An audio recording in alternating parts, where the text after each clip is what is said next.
Hello, my name is Allison Carmen, and welcome to episode 14 of my podcast, 10 Minutes to Less Suffering. Today I'm going to talk about self-love. I know I've discussed this topic before, but today I would like to talk about how difficult it is for most people to love themselves, and how we could shift that perspective and possibly find a new way to be with ourselves. One of the reasons we find it hard to love ourselves is because it's hard to continuously find evidence in the outside world on why we should. And I know that many people listening to this podcast may have parents that love them, a spouse or a child or a friend that they care about and that cares about them. But the problem is that we can't control these relationships. We can't control all the things that will happen to us in life. We might have a job that we love and then we don't have a job. Or we have a friend and then they're not our friend anymore. And it's not to minimize the job or the relationship. It's just often we try to figure out how to love ourselves based on how other people love us.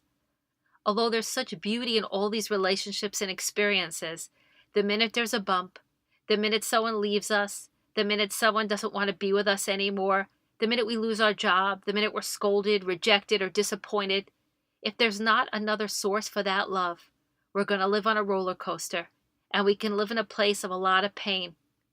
And it's not that if we love ourselves, we're not going to have pain and disappointing things happen or hurtful things happen to us. But when we're able to cultivate self-love, there's always going to be a place for us to stand. And without that self-love, there's no place to stand. And we're going to constantly try to compromise ourselves to get that love. Compromise ourselves to get that job, to get that promotion, to do what we have to do until someone tells us, yes, I love you. Yes, you're great. Yes, I validate you. And you might be really good at doing this, but the problem is it's not sustainable. And it doesn't feel good to spend our entire life chasing this love because we're trying to get something on the outside world to make us feel better on the inside. And that's the biggest disconnect in our lives. And I know we get so much pleasure and satisfaction in the outside world, but if we're not whole and there's not a sturdy place for us to stand within, we will be weak and susceptible to everyone else's desires. And that's why a lot of us have anxiety and we're worried and we don't achieve what we want because the outside world decides to love us and we're happy.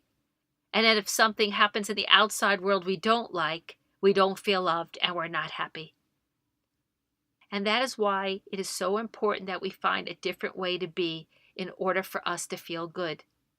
It's not even about achieving things in our lives. It's about feeling good every day, feeling happy, feeling satisfied, being present every day.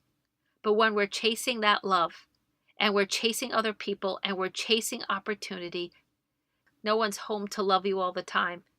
And there's only one person, this one person who's been with you from day one, who's your best friend, and that's you.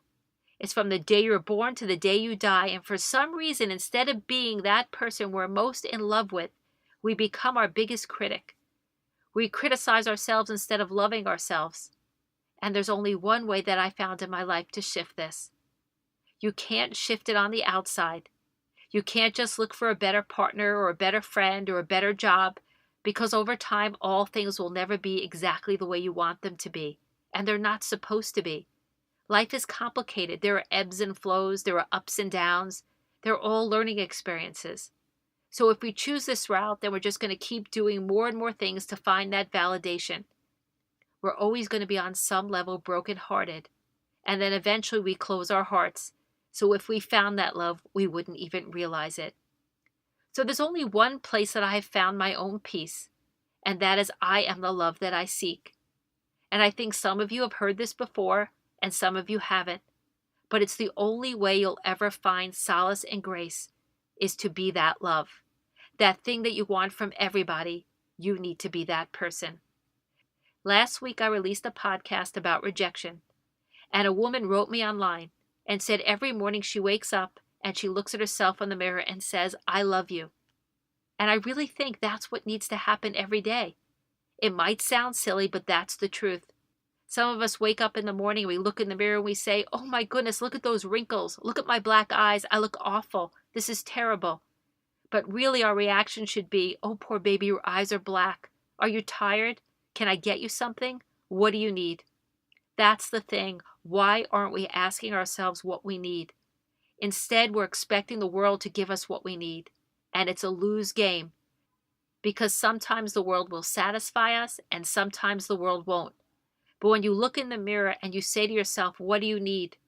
You're capable of giving yourself that peace. And that's the miracle. The miracle is being able to give yourself what you need at all times. And it's not that we don't want relationships and great jobs and everything wonderful. Of course we want these things. But with the solid peace of always loving ourselves, we will show up and we will never be without. No matter what's happening in our lives, we will always have exactly what we need because we will be giving it to ourselves. And we will also have more strength to give it to other people. And people will give it right back to us.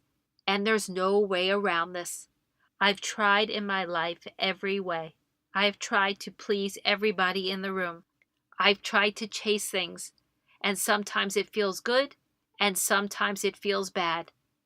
But when it feels bad, it is so painful to need someone to like you to be okay, to need someone to be with you to be okay, to need that job in order to love ourselves.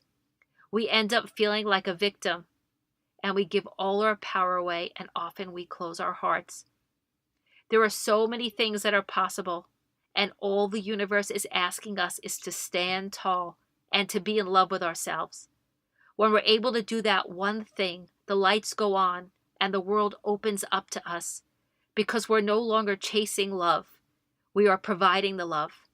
And there are so many things in this world that need us to be whole, to show up with so much grace and so much giving and so much determination to do what we need to do in the world. There are so many times that I wish this could be different, that everybody in my life could fill me up. But you know what's so interesting? The minute I was able to start really loving myself, I realized I was my own best friend. I was everything I needed to be. And my heart opened. My heart opened so much that I stopped judging everyone around me. I was judging everybody because I needed something that no one was able to give me.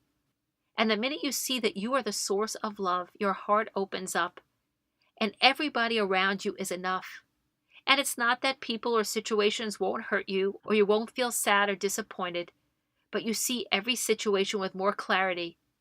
You see other people's struggles, and you show up with more compassion for yourself and everyone else. And the minute that you feel loved and they feel loved, the world becomes a more beautiful place. And we become the creators of the life that we want. There's no way around this. It's going to get you at some point. You could medicate, you could drink, and you could run. You could do all these things to try to run away from this one single truth. And that is, in order to have a happy and fulfilling and meaningful life, we must be our own best friend, and we must love ourselves so deeply that the outside world cannot shatter that, because we are so solid in who we are and what we need. This is probably one of the most painful lessons I have learned in my life, but also one of the most beautiful. It's not easy just waking up one morning and say, oh, today I'm going to love myself. Because when we're looking for everyone else to say, we're okay, we're beautiful, we're wonderful, we're great, we're fabulous, we're successful, there are too many moving pieces to ever have total satisfaction. So I hope this week you make your mantra, I am the love that I seek. Ask yourself, what is happening to me in the outside world? And how do I feel about it in my inside world? What do I need to do for myself to be kind and loving to me? Find the path you need to feel whole. And I promise this will change your anxiety. And this will lessen your pain. This will change everything in your life. Just to know that you are the source of all things in this world. You are the source of all beauty, of everything that you need to be. You have it in this moment. You need nothing from anybody but this love. And then you wake up. You just show up for life, and you will be exactly where you need to be. If you like this podcast, please review it on iTunes. If you'd like to get in touch with me, you could email me at allison@allisoncarmen.com.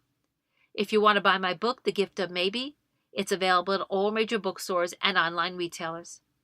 Thank you for listening to this podcast, and may your journey of self-love be the beginning of such a meaningful and joyful life.